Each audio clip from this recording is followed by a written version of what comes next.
Now, 10 TV learned of this just hours after receiving a report that highlights staffing concerns at Ohio prisons and detention facilities. Tonight, Andrew Lansing's family and attorney believe more staff could have helped save his life. 10 Investigates reporter Rochelle Aline is breaking down that report. Rochelle?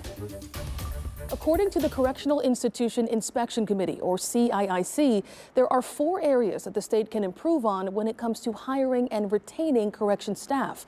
They say Ohio can do a better job at offering incentives. They can come up with creative campaigns for staff recruitment. They can offer more leadership development opportunities, and they can use retired officers to help supplement the hiring pool.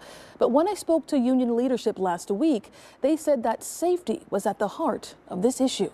It's not a safe environment.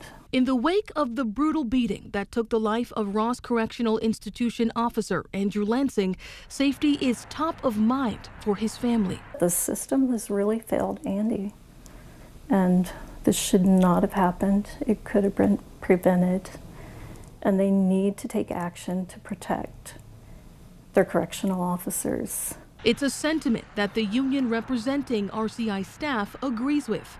They say it's an issue that's at the heart of the state's struggle to hire and retain correctional staff. When the job market's tight and there's more money to be made in safer environments, people don't always stay. And that's the hardest thing to deal with. State data shows that RCI had 736 use of force incidents between inmates and staff in 2023. That's the most in the state. RCI had the second highest amount in 2022 with 450 incidents. We're still waiting on 2024's numbers. A lot of people think that when you work at a prison, you're walking around carrying a weapon or a pistol, and that's not the case.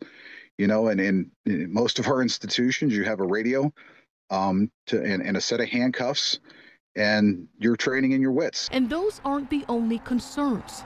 The union president tells 10 TV staff treatment and leadership turnover also play a role. Does that responsibility lie with ODRC? Absolutely.